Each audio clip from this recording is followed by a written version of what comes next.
Kelanchal times, हर खबर पर हमारी नजर। प्रशांत किशोर ने उप मुख्यमंत्री तेजस्वी यादव के जीडीपी वाले बयान पर तंज कसते हुए कहा कि तेजस्वी अगर जीडीपी को परिभाषित कर दे तो मैं उनका झंडा ले लूंगा।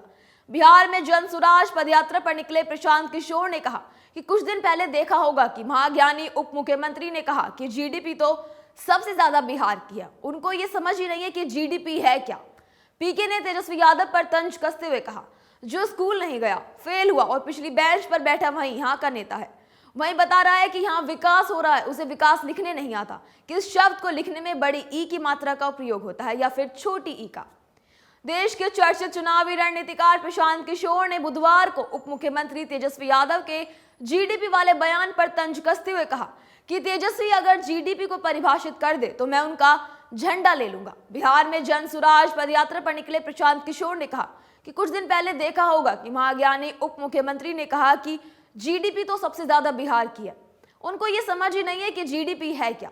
पीके ने कहा कि तेजस्वी यादव की पहचान क्या है, वो 9वीं फेल आदमी है। बिना कागज देखे हुए तेजस्वी यदि जीडीपी की परिभाषा बता दे तो हम ये काम छोड़कर तेजस्वी यादव का झंडा ले लेंगे। प्रशांत किशोर ने चुनौती देते हुए कहा कि तेजस्वी यादव अगर बिना कागज देखे जीडीपी का फुल फॉर्म लिख दे तो हम मान जाएंगे। जीडीपी के मामले में बिहार देश के सबसे पिछले पायदान 28वें नंबर पर है। तो उप मुख्यमंत्री कैमरे पर कह रहे हैं देश में सबसे ज्यादा जीडीपी तो हम लोगों का है।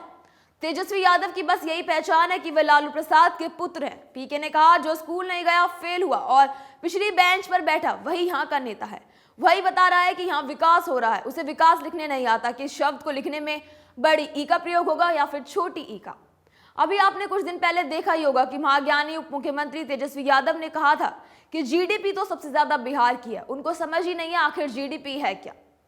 हुआ ये होगा कि किसी अफसर ने बताया होगा कि सर जीडीपी में ग्रोथ हम लोगों का सबसे बेहतर है। तेजस्वी यादव को जीडीपी और जीडीपी में ग्रोथ का अंतर ही समझ नहीं आया और कह दिया कि देश में हमारा जीडीपी सबसे बेहतर है। जब आप विद्यालय में नहीं जाते हैं और जीवन में पढ़े ही नहीं तो आपकी यह दशा होगी। केलांचल टाइम्स, हर खबर पर हमारी नजर।